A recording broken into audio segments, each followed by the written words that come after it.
The Ladder of Lights. Introduction. The Call to Ascent. There comes a moment in every seeker's life when the veil of the ordinary world begins to thin. You feel it, don't you? A quiet knowing, a whisper in the depths of your being, calling you towards something beyond what your eyes can see and your hands can touch. It is a feeling both ancient and urgent, a sense that this world, this reality, is but a shadow of something far greater, that you are meant for more. You have seen the signs. Perhaps you have experienced moments where time itself seemed to pause, where reality bent, revealing glimpses of a hidden order beneath the chaos. Perhaps you have felt the pull of strange synchronicities, mysterious dreams, or an unshakable sensation that your soul is remembering something it once knew. You are not alone. You are not imagining things. For centuries, mystics, sages, and seekers have spoken of a path, a sacred journey upward from darkness to light, from illusion to truth, from the heaviness of matter to the brilliance of the divine. Some called it the stairway to heaven, others Jacob's ladder, and in the teachings of the ancient Hermetic masters, it is known as the Ladder of Lights, a series of spiritual initiations, an ascent through levels of consciousness that leads to true awakening. But let me tell you something the world does not often teach. Ascension is not an escape. It is not about floating away to some distant realm. It is about transformation, an inner alchemy that turns the lead of the self into gold. The secret is not in leaving the world behind, but in mastering it, in rising within it, until you become a beacon of the very light you seek. This audiobook is a map, a guide for those who wish to remember their divine nature, reclaim their power, and rise beyond the illusions that bind them.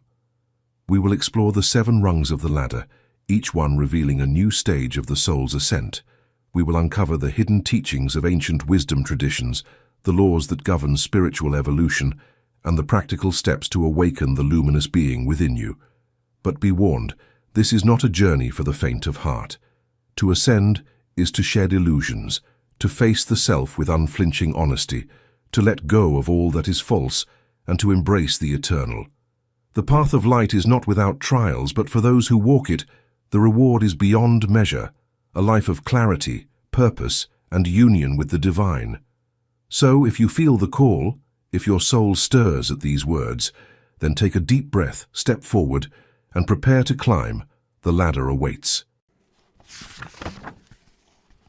Chapter 1. The Great Descent. The Soul's Fall into Matter. There is an ancient story whispered through the corridors of time, echoed in sacred texts and mystical traditions across the world. It is the story of a luminous being, one forged from divine essence, limitless in its wisdom and power, who in the beginning dwelled in realms of pure light, but something called it downward, a force, a necessity, an unseen law of existence itself. And so it descended, slowly at first, then faster, spiraling downward through unseen spheres, slipping further from its source. As it fell, something strange began to happen. The brilliance that once illuminated its very being started to dim. The memory of its origin, so clear and radiant, became clouded, veiled in layers of forgetfulness, and by the time it reached the lowest realm, the dense, heavy world of matter, it had forgotten almost everything. It had forgotten the harmony of the higher worlds, the music of the spheres, the infinite nature of its own soul. It had forgotten that it had ever been something more. This is not just a myth. This is our story. We too were once beings of light, not metaphorically, but in the truest sense of the word. There was a time when we existed beyond limitation, before the weight of the physical world wrapped itself around us like a second skin. But something drew us downward. Some call it the fall, some call it karma, and others call it the grand design of the universe itself. And now, here we are, bound in flesh, lost in time, caught in the illusions of a world that feels so real, so solid, that we can hardly believe there was ever anything beyond it. Yet, if we listen closely, something within us remembers. It stirs in the quiet moments, in the space between thoughts, in the longing we cannot explain. a yearning for something nameless, something vast. This longing is the soul's homesickness, the echo of a life before this life. It is the whisper of the ladder of lights, calling us to ascend once more. But before we can climb, we must first understand how we fell. The descent of the soul into matter is one of the oldest mysteries known to humankind. In the Kabbalistic tradition, it is said that before we came into this world, we existed in a state of unity, a formless oneness with the divine. In that unity there was no suffering, no separation, no illusion of I and other, only an endless ocean of being, a boundless light. But the soul, in its purity, longed for something it did not yet possess: experience, knowledge, the ability to grow, to choose, to become. And so, it entered the world of form. But there was a cost. To experience this world, the soul had to take on limitation. It had to forget its vastness, to compress itself into a body, to play by the rules of time and space. It had to learn through struggle, through contrast, through the illusion of separateness. And so the great forgetting began. This is the veil spoken of by the Gnostics, the Maya of the Vedic traditions, and the cave of shadows in Plato's philosophy. It is the dream in which we live, mistaking reflections for reality, mistaking the temporary for the eternal.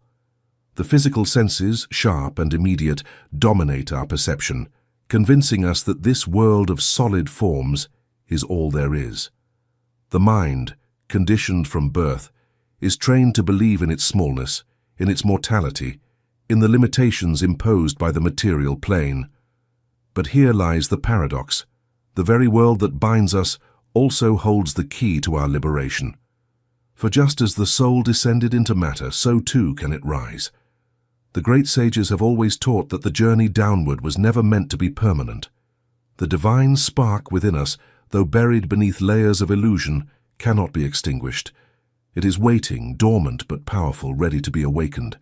And the first step in that awakening is remembering. Remembering that we are not these bodies, these fleeting identities, these shifting emotions. Remembering that beyond the masks we wear, beyond the stories we tell ourselves, there is something eternal, something untouchable. The first rung of the ladder of lights is not found in temples or scriptures, but in the act of turning inward, of questioning the nature of reality itself. And so we must ask, if all we see is not the true world, then what is? There is a reason that every spiritual tradition speaks of awakening as a moment of profound shock. When the veil is lifted, even slightly, the world we once knew begins to unravel. The desires that once consumed us lose their power. The fears that once controlled us seem suddenly small. And in their place, something vast begins to emerge, a deeper knowing, an ancient memory stirring from its slumber. This is the beginning of ascension, not in the way the modern world often depicts it, not as an escape from this plane, but as a transformation within it. The soul does not leave the world behind, it learns to see it correctly. It learns to move through it with wisdom, with clarity, with the knowledge that it is not a prisoner here, but a traveler, a student, an alchemist in the process of turning lead into gold. And so we stand at the threshold. We have fallen, yes, but we are not lost.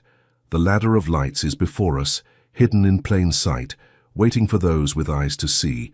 It is built into the fabric of our very being, woven into the breath, the heartbeat, the silent spaces between thoughts. All that remains is the first step, the willingness to remember, to seek, to rise. Are you ready? Chapter 2. The First Rung, Awakening from the Dream. It begins with a whisper, a quiet stirring in the depths of your being, so subtle that at first you may not even notice it.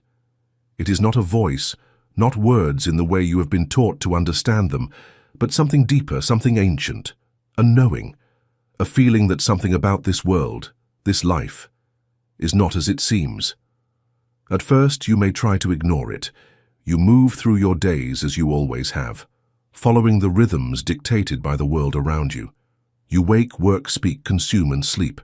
You obey the silent rules of existence that have been laid before you, believing them to be the only truth there is. But something gnaws at the edges of your perception, a question that refuses to be silenced. Is this all there is? And then one day, something happens. Perhaps it is a moment so small it would be meaningless to anyone else. A fleeting realization, a sudden shift in perspective. You see the world just for an instant in a way you never have before. A crack appears in the fabric of reality, and through it, a different light shines. It is the first glimpse of a hidden truth, and once you have seen it, you cannot unsee it. The illusion begins to waver. It is a strange and unsettling experience. The world, which once seemed so solid, so real, begins to feel thin, as though it is no longer enough to contain you. The structures of meaning that once guided you, society, ambition, material pursuits, begin to seem artificial, hollow.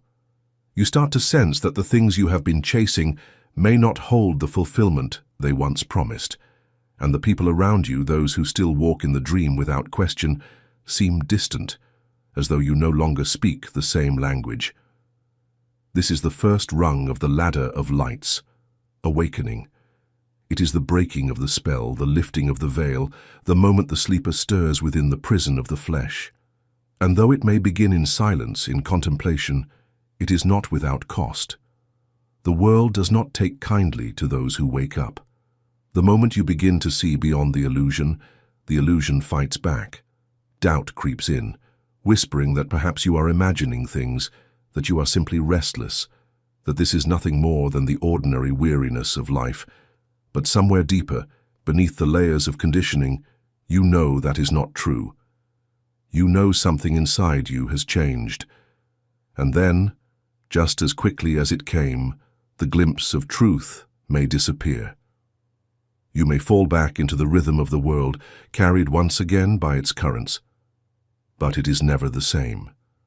Because even if you try to forget, even if you try to silence the voice, the knowing remains. And it will return, again and again, calling you forward. The great sages have always spoken of this moment. They have called it the first awakening, the initial spark of divine remembrance. In the East, it is the first stirring of the Kundalini, the coiled serpent of consciousness that lies dormant within, waiting to rise. In Hermeticism, it is the moment one first glimpses the reality of the All, the great mind in which all things exist. The Gnostics knew it as the moment the soul begins to recognize the illusion of the material world and longs for its return to the higher realms. But this is where many falter, because, awaken, the modern world is filled with those who have glimpsed the truth but have done nothing with it. They speak of enlightenment, of higher consciousness, of cosmic knowledge, yet they remain trapped in the same patterns, the same illusions, because they have mistaken the awakening for the journey. They believe that seeing the first rung of the ladder is the same as climbing it, but to see the path is not the same as walking it, and so many turn away. They retreat back into the familiar, comforting themselves with distractions, convincing themselves that the glimpse of something greater was just a passing thought, an illusion of its own. But for those who cannot turn away, for those who feel the call of the ladder pressing against their soul, there is only one path forward, the path of commitment. To truly awaken is to question everything you have ever known. It is to strip away the falsehoods that have been woven into your mind since birth. It is to unlearn as much as it is to learn. It is to be willing to destroy the self you once believed to be real in order to find what lies beneath. And this is no small task. The mind is not easily freed. It clings to its chains because it does not know what exists beyond them. The illusion is comfortable, predictable, and safe.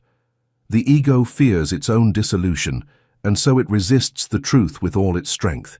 It will distract, deceive, rationalize. It will tell you that you have already awakened, that there is no further to climb, that you already understand. But the moment you believe, that is the moment you stop moving forward. True awakening is an ongoing process. It is a constant shedding of illusions, a continuous expansion of perception. It does not happen all at once, and it is not a singular event. It is a journey of many lifetimes, and each step reveals only the next. So how does one continue? The answer lies in awareness. The moment you wake up, you must train yourself to see the patterns of thought that keep you bound. to see the illusions you once took as absolute, to see the ways in which the world shapes you, influences you, and deceives you. You must become an observer of your own mind, watching the way it reacts, the way it clings, the way it fears. This is the true beginning of ascension, not in grand revelations, not in mystical visions, but in the simple act of being present, of being conscious, of being willing to ask, is this true? And the deeper you go, the more you will see. You will see how much of your identity is not truly yours but was given to you by others. You will see how many of your desires were planted in you, how many of your fears were taught to you, how much of your suffering is self-created. And once you see, you cannot unsee. This is the first step toward freedom. It is not an easy path. There will be moments when you long to close your eyes again, when the weight of the truth feels too heavy to bear. But there will also be moments of profound clarity, of boundless peace, of knowing beyond words. And in those moments you will understand why the journey is worth it. You will know that the world is not what it seems, and more importantly, you will know that you are not what you have been told you are. You are something vast, something luminous, something eternal. You are not the dream. You are the one who is waking up. Chapter 3. The Second Rung, Purification by Fire. Awakening is the first rupture in the veil, the first crack in the illusion of the world. But to awaken is not enough. To see the path is not the same as walking it. And so, for those who dare to step forward, the journey enters its next phase, one of cleansing, of purification, of fire. For fire is the great transformer. It does not preserve. It does not make gentle alterations. It devours. It reduces. It refines. What is false is burned away, and what remains is what was always true. Every great tradition has known this. Before the soul may ascend, it must be purified. The dross must be burned away, the burdens shed, the attachments severed. It is a painful process because we do not yet know how tightly we have wrapped ourselves in the things that weigh us down. At first, the seeker does not recognize the fire for what it is. It begins subtly, as an unease, a discomfort with the world as it is. The things that once brought pleasure now feel empty, dull. The old ambitions lose their shine. The conversations that once felt lively now seem shallow and lifeless. The people who once felt like home may now feel distant, as though they are moving in a different current of reality altogether. This is the first test, and many will turn back here. They will convince themselves that it is better to remain as they were. The fire frightens them, for it demands sacrifice. It demands that they loosen their grip on all that is familiar, all that is comfortable. It whispers to them of transformation, but transformation requires destruction. The self they have built, the one crafted from the expectations of the world, from inherited beliefs and borrowed desires, must begin to dissolve. But for those who persist, the fire grows hotter. It begins to reveal the hidden weights they carry. Old wounds buried deep rise to the surface. The scars of childhood, the echoes of past pain, the voices of those who once told them they were not enough, these too must be faced. For one cannot ascend while carrying the burdens of the past. These shadows must be acknowledged, accepted, and released, and so the fire does what it must. It burns away resentment, forcing the seeker to confront the grudges they have held onto, the bitterness they have nurtured. It strips them of their excuses, exposing the ways in which they have deceived themselves, the ways in which they have clung to suffering as a form of identity. It forces them to see the truth, that much of what has bound them was never external but internal. This is the true nature of purification. It is not an escape from suffering, but an encounter with it. It is looking into the mirror of the soul and seeing clearly, for the first time, the full weight of what must be let go. And yet even in the midst of the fire, there is something else, a clarity, a lightness that was never there before. For as the illusions are burned away, something real begins to emerge. It was always there, hidden beneath the layers of falsehood, but now it can be seen. The seeker begins to understand that they are not their suffering. They are not the traumas they have endured, nor the limitations they once accepted as truth. They are something deeper, something untouchable, and the more they release, the more they feel it, the presence of the divine within them, no longer buried beneath the weight of the past. This is the stage where many spiritual traditions introduce ritual purification, water fasting, sacred bathing, the renunciation of worldly attachments. These are not mere symbolic acts, but reflections of a deeper truth. For as the outer world is cleansed, so too is the inner. The seeker begins to crave simplicity, silence, and space. They feel the need to remove themselves from distractions, to separate from the noise of the world, not out of fear, but because they can now feel how much of it is unnecessary. And so they begin to reshape their lives, not through force, but through alignment. They no longer seek to numb their emotions, to silence the voice within them that urges them forward. They surrender to the fire, trusting that whatever is burned away was never truly theirs to begin with. It is in this stage that the concept of the dark night of the soul often appears, for as the seeker purifies, they may experience a profound emptiness. The old self is dissolving, but the new self has not yet fully emerged. It is a space between worlds, a void where nothing feels certain. The divine presence once glimpsed so vividly may seem distant, as though it has retreated beyond reach. But this, too, is part of the fire. It is the final test before the transformation is complete. What the seeker does not yet realize is that they are already ascending. Every old belief that crumbles, every attachment that is released, every wound that is healed, each of these is a step upward on the ladder of lights. The purification is not punishment but preparation, a refinement, so that when the time comes, they will be light enough to rise. And then, one day, without warning, something shifts. It may be subtle, imperceptible at first. A moment of stillness, a breath that feels lighter than the rest, a sense of peace, not born from external circumstances, but from within. The fire has not consumed them, it has transformed them. And though they may not yet understand the full depth of what has changed, they know one thing with certainty: they are no longer the same. The second rung of the ladder has been climbed, the burdens have been shed, and now for the first time the seeker is ready to step into the light. Chapter 4. The third rung, the fire of transformation. There comes a moment in the journey when the seeker realizes that awakening is not enough, that purification is not enough. The veil has been lifted, the illusions burned away, but something within still feels incomplete, unfinished. It is not enough to simply see the truth or to strip away the layers of falsehood. A new self must be forged, and for that, the fire must return. Not to destroy, but to transform. This is the third rung of the ladder of lights, the fire of transformation. Unlike the purging flames of purification, which strip away what no longer serves, this fire is different. It is the fire of the alchemist's forge, the crucible where base metals are turned into gold, where the soul is transmuted into something greater. It is the fire of the phoenix, the sacred blaze that consumes the old self so that a new divine being may rise from the ashes. This fire does not come gently. It arrives as trials, as challenges that shake the very foundations of the self. Everything that remains untested, every belief, every conviction, every lingering attachment, is thrown into the furnace to be melted, reshaped. It is a time of chaos, uncertainty, and profound inner conflict.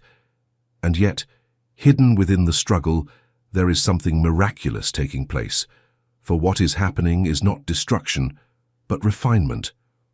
The seeker, now stripped of illusions, now free from the burdens of the past, begins to see the raw material of their own being. They see, perhaps for the first time, that they are not bound by fate, not shackled by old identities. They are something fluid, something malleable. They are the alchemist and the metal, the sculptor and the stone. They are becoming. And this is where fear arises. For transformation is not merely change, it is an obliteration of the familiar. It is stepping into the unknown with no assurance of what lies ahead. The old self clings desperately to its last fragments, whispering warnings, pleading to return to the comfort of what was once known. The seeker is faced with a choice: to remain where they are, half-formed, or to surrender fully to the fire and emerge as something new. Many hesitate, some turn back. But for those who take the step, something extraordinary happens. The fire, which seemed at first like suffering, like hardship, reveals itself as the great teacher.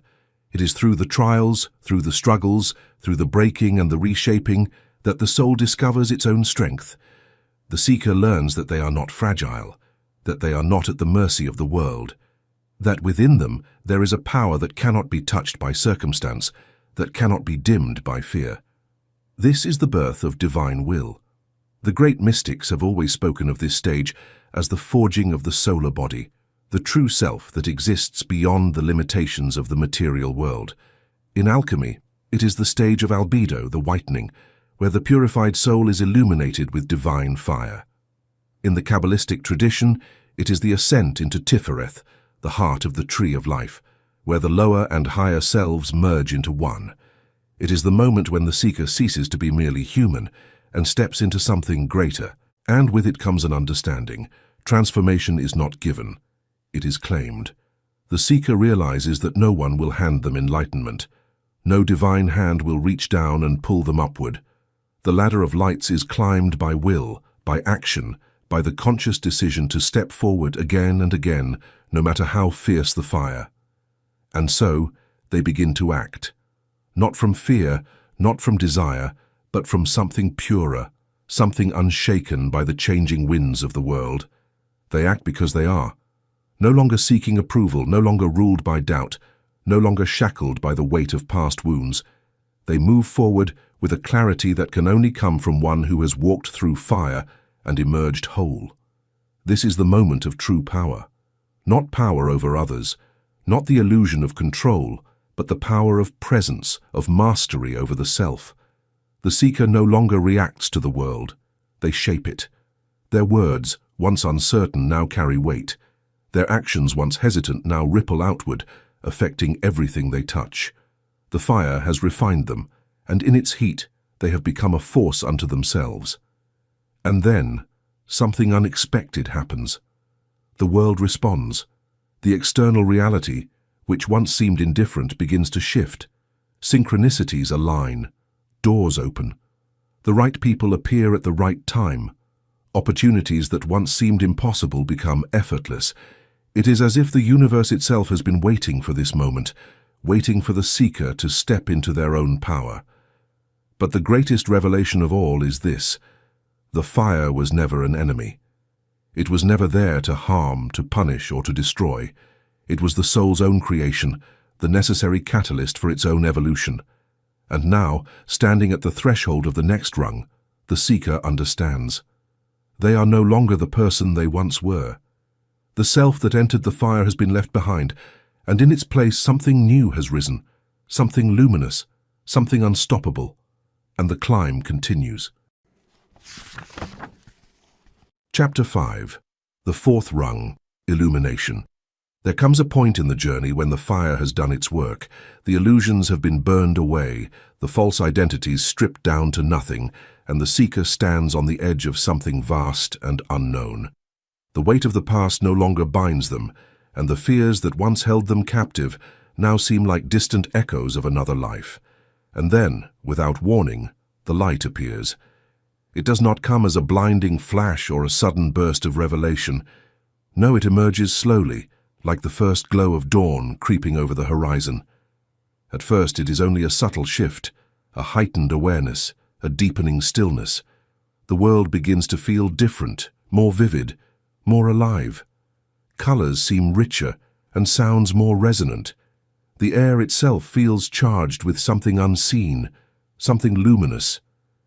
The seeker begins to notice patterns, synchronicities that were once dismissed as coincidence. Thoughts seem to ripple outward, shaping reality in ways that defy logic. The boundary between the inner world and the outer world begins to blur, and for the first time, the seeker truly understands. Everything is connected. This is illumination, the fourth rung of the ladder of lights. It is not mere knowledge, not something learned from books or spoken by teachers. It is direct experience, an awakening into the deeper reality that has always existed beneath the surface. It is the moment when the mind ceases to be the sole ruler of perception and the heart begins to see. For in this state, everything pulses with meaning. The wind carries whispers of forgotten truths. The rhythm of the stars echoes within the soul. The seeker no longer moves through the world as an outsider, but as part of its very fabric. The separation between self and existence dissolves, and with it, the last remnants of the old way of seeing. And yet it is not euphoria, not in the way the uninitiated might imagine. There is joy, yes, but not the fleeting happiness that comes and goes like the tides. This is something deeper, quieter, a peace that does not depend on circumstance, a knowing that cannot be shaken. The seeker realizes that they are no longer seeking, that what they have been searching for has been here all along, hidden beneath the noise of the mind. And with this realization, fear disappears. For what is there to fear when one has seen beyond the veil? Death is no longer an end, but a doorway, a passage into the next stage of existence. Suffering is no longer a punishment but a teacher, guiding the soul toward its own unfolding. The chaos of the world no longer disturbs the inner stillness, for the seeker now sees the pattern, the harmony beneath the seeming disorder. This is what the sages have attempted to describe, but have never been able to do so, and what the mystics have always talked about. It is the sacred geometry woven into the fabric of the universe, the cosmic symphony of the spheres, and the Tao permeating everything. It is the knowledge that everything is an expression of the same divine power, and that there is no separation. And in this light, something even greater emerges: compassion. Not the shallow pity of one who looks down upon another, but a profound, unshakable love for all things. The seeker no longer sees enemies, no longer judges those who are still asleep in the dream. Instead, there is only understanding, an awareness that all beings are on the path, each at their own stage of awakening. Even those who harm, even those who dwell in darkness, are simply lost in the illusion, just as the seeker once was. And so, rather than resentment, there is only love. A love so vast, so unconditional, that it encompasses all of existence. This is the beginning of true mastery, for now the seeker does not merely know the truth, they embody it. Their presence alone begins to shift the energy around them. Their words carry a different weight. Their thoughts ripple outward, affecting the world in ways beyond ordinary comprehension. They become a living conduit of the divine, a walking embodiment of the light they have found. And yet, even in this moment of illumination, a question arises. Is this the end? For the seeker, the answer is clear: no. For as high as they have climbed, as much as they have seen, they know there is still further to go. The ladder of lights extends beyond even this, beyond illumination, beyond understanding. There is still more to become, more to integrate, more to give. And so, with eyes now open, with a heart now overflowing, the seeker prepares for the next step. The path does not end here, it never does. Chapter 6. The Fifth Rung. Unity with the Divine. There is a moment when the light ceases to be something external, something observed, and instead becomes the very essence of being. It is no longer a presence outside the self, no longer a force to be reached toward or glimpsed in fleeting moments of revelation. It is within, woven into the core of existence, indistinguishable from the seeker's own consciousness. This is the fifth rung of the ladder of lights, the stage where separation dissolves, where the boundaries between self and the divine collapse into nothing. For so long, the journey has been one of ascent, of climbing toward something beyond, something greater. The seeker has searched, has struggled, has shed their illusions and endured the fire of transformation. And now, at the threshold of unity, a great and humbling realization dawns. The destination was never beyond them. It was always within. The divine has never been distant. It has never been hidden. It has only been waiting for the seeker to become still enough, clear enough, empty enough to perceive it fully.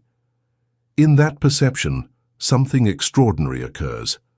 The I begins to dissolve, not in the way one loses oneself in sleep or in forgetfulness, but in a way that is more awake, more alive than anything before. The rigid identity that once seemed so real, the name, the history, the roles played in the world, becomes transparent, like mist in the morning sun. What remains is not nothingness, but everythingness. A vast, boundless awareness that is no longer confined to the body, no longer limited to a single point of consciousness. And in that state there is a knowing, not a thought, not a belief, but a direct, unshakable experience. I am that. It is the truth that has been whispered in every mystical tradition. The Vedantic sages who declared Tattvamasi, thou art that. The Sufi poets dissolved into the love of the beloved. The Gnostic initiates spoke of the return to the pleroma, the fullness of divine being. The Hermetic teaching that the all is mind, and that we are but ripples in its infinite ocean. To reach this point is to understand beyond words that the divine is not an external force, not something separate or above. It is the very fabric of existence. It is the breath, the pulse, the thought before thought.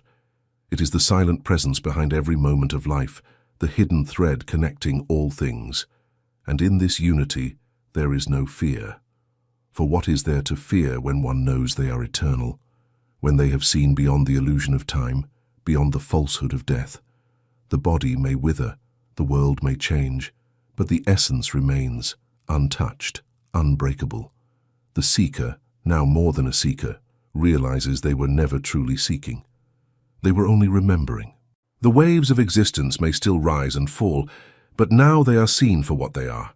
Movements of the One, expressions of the same divine presence, joy and sorrow, birth and death, expansion and contraction, all part of the endless dance, the rhythm of creation itself. And yet, even in this state of unity, something calls. For while it would be easy to remain here, suspended in bliss, detached from the world, the true path does not end in isolation. The ladder of lights is not meant to be climbed only for oneself. The ascent is not complete until the wisdom gained is brought back, until the light is shared with those who still struggle in the dream. This is the paradox of enlightenment. Just as the seeker vanishes into the divine, they are called to return to the world, not as they once were, but as something new. A guide, a light, a living embodiment of the unity they have found. And so, with infinite love, with a heart that now beats as one with the universe itself, they take the next step. The journey continues. Chapter 7. The Sixth Rung, The Return. The great illusion is shattered. The seeker has seen beyond the veil, touched the infinite, dissolved into the divine. In that state of unity, there was no separation, no self and other, no longing or lack. It was the fullness of being, the final truth whispered by mystics, the hidden teaching buried beneath symbols and allegories. And yet, something remains. A call, a pull, a knowing that, as much as the soul has ascended, the journey is not complete. There is still one step left to take. The seeker has reached a crossroads. For many, the temptation arises to remain in the heights, to withdraw into the stillness, to detach from the shifting world of form and simply be. And why not? After all, the struggles of life now seem distant, the illusions of the material world transparent, like shadows on a wall. The attachments that once bound them have been severed, and the fears that once held them captive have dissolved into nothing. But this is not the end. The final step of the true journey is not to remain in transcendence, but to return. This is the teaching of the Bodhisattvas, those enlightened beings who, standing at the gates of nirvana, choose instead to turn back, to descend once more into the world, not as those who are lost, but as those who carry the light. It is the meaning behind the Hermetic maxim, as above, so below, the understanding that heaven and earth are not separate realms, but reflections of one another. To ascend is only half the path. The other half is to bring that light downward, to merge the infinite with the finite, to become a bridge between the divine and the world. The return is the greatest test of all. For how does one who has glimpsed eternity walk once more among those who are still bound by time? How does one who has touched the formless move again through the realm of form? How does one who has awakened speak to those who are still dreaming? This is where many falter. Some retreat into silence, unable to bridge the gap between what they now know and the world they once belonged to. Others, intoxicated by their enlightenment, fall into the trap of superiority, mistaking their awakening as a reason to separate themselves, to look down upon those who still struggle in the shadows. But the true master does not separate. The true master descends. This is the return, not as a regression, but as an act of love. It is the willingness to enter the world fully, to walk among it not as one who has escaped suffering, but as one who now understands it. To look upon those who are lost, not with judgment, but with infinite compassion. To move through the chaos, not as one who is affected by it, but as one who carries peace within. This is the final alchemy. To merge the divine and the human, to integrate transcendence into the body, into the mind, into the breath. To become both spirit and form, both infinite and finite, both light and shadow. To no longer reject the world, but to embrace it fully, knowing that there was never truly a separation to begin with. But to return is not without difficulty. The world will not recognize what has changed. To others, the seeker may appear much the same. They will still speak, still move, still carry a name and a past. And yet, something is undeniably different. People will sense it. Some will be drawn to it without understanding why. Others will resist it, unconsciously fearing what they cannot grasp. The presence of one who has returned is like a mirror. Those who come near will see themselves reflected, and not all will be ready to face what they see. And so the master learns a new kind of patience. The world cannot be forced awake. No amount of wisdom, no grand speech, no revelation can make another see what they are not yet ready to see. The process of awakening must come from within, and so instead of forcing, the master simply is. They walk through the world as a silent beacon, their presence alone shifting the energy around them. They do not seek to change others, but by their very nature they inspire change. They become a living reminder of what is possible, a glimpse of something beyond the ordinary. This is why those who have returned are often mistaken for something other than human. They are called saints, sages, prophets, and legends. Their words carry a weight beyond language. Their actions ripple outward, touching lives in ways unseen, and yet they claim nothing for themselves. For there is no longer an I that needs recognition, no longer an ego that craves validation. The journey has burned all that away, leaving only what is real. And so, they walk, not as those seeking enlightenment, but as those who have become it. This is the great secret hidden in the esoteric teachings. The end of the path is not escape, it is mastery of existence itself. To walk in both worlds, to be fully human and fully divine, to carry the infinite within the finite. It is not about leaving suffering behind, but about meeting it with understanding. Not about rising above the world, but about moving through it with grace. Not about rejecting the body, but about filling it with light. And so the master walks forward. They do not cling to the past, nor do they worry about the future. They are here, in this moment, fully present, fully alive. Their mere existence is an act of service, a transmission of truth without the need for words. And yet the journey is not over, for even this is not the final rung. Even after the return, there is still more to become, still more to expand into, still more light to embody. The ladder of lights extends forever upward, and no being, no matter how awakened, has reached its peak. But now, there is no rush, no seeking, no longing, no urgency. Only the knowing that the path unfolds exactly as it should. The master smiles and walks on. Chapter 8. The Seventh Rung. The Eternal Ascent. The seeker has climbed beyond illusion. They have burned away the falsehoods, passed through the fires of transformation, merged with the divine, and returned to the world as something both human and transcendent. And yet something stirs, for even now, after all has been seen, after all has been realized, a truth emerges, deeper and more profound than anything known before. There is no end to this journey. The ladder of lights does not stop at enlightenment. It does not culminate in a final state of perfection, a fixed point where all seeking ceases and all questions are answered. Instead, it stretches infinitely upward, beyond the limits of thought, beyond even the heights of divine union. The ascent is eternal, for the nature of the soul is expansion, ever reaching, ever becoming, ever rising into new and unimaginable realms of existence. The great paradox reveals itself. Enlightenment is not a destination but a continuous unfolding, for even as one reaches what they once thought was the highest peak, a new horizon appears. What once seemed like the final truth is now but a single note in an infinite symphony, a single step on an endless staircase. This is where many falter. There is a temptation, even now, to believe that one has reached the end, that nothing more is required.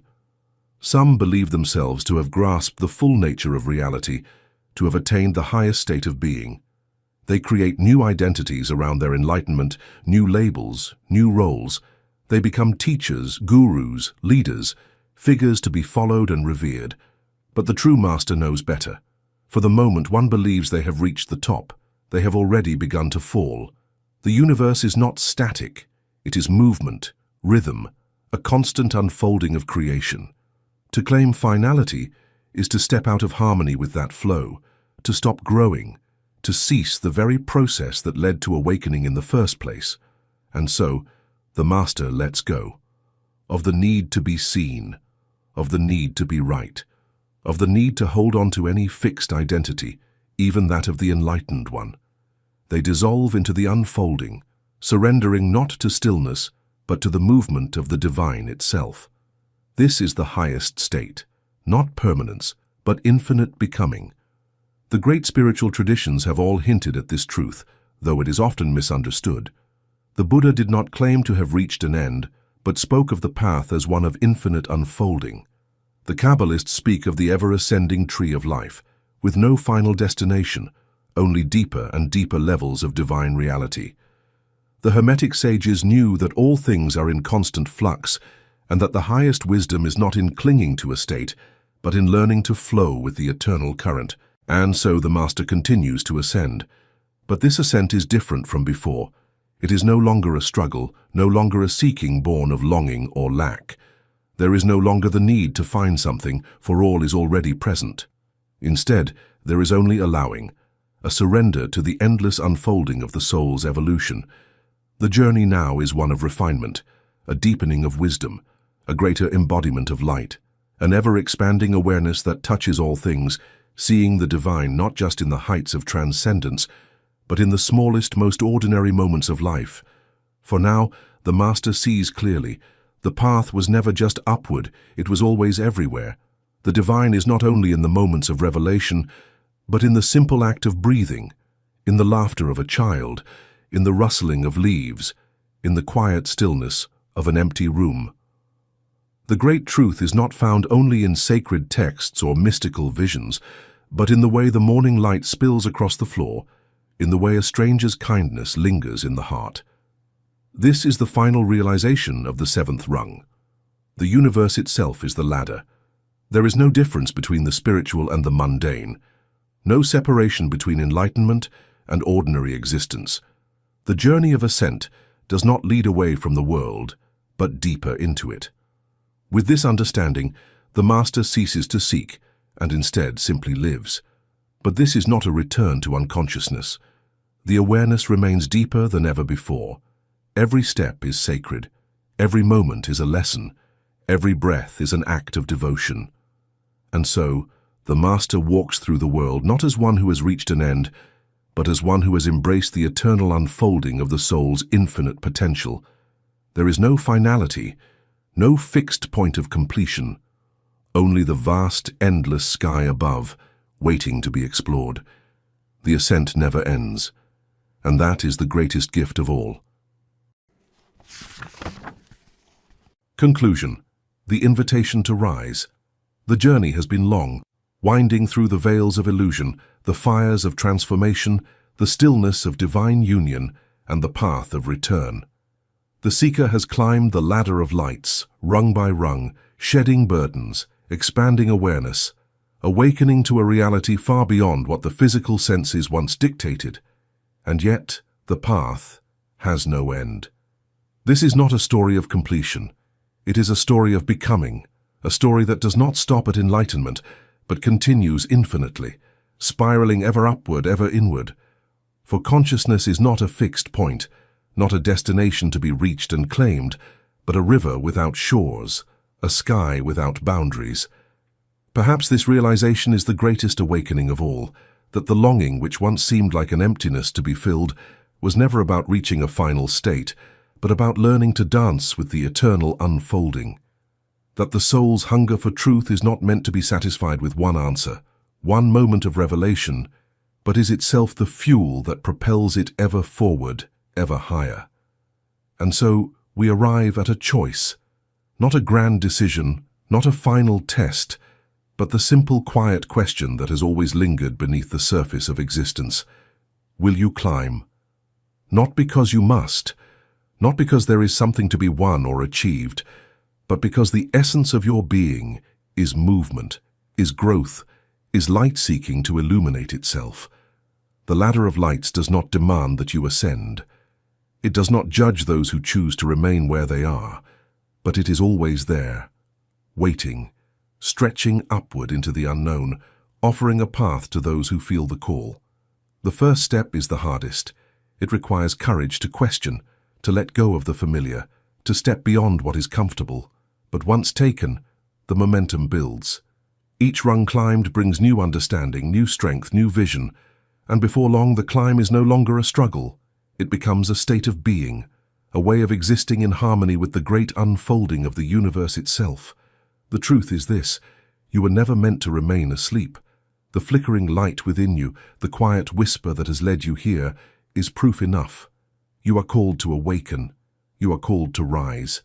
And whether you begin today, tomorrow, or in a lifetime yet to come, the ladder will always be there, waiting for your hands to grasp its rungs, for your feet to take the next step. The invitation is eternal. The question remains: will you climb?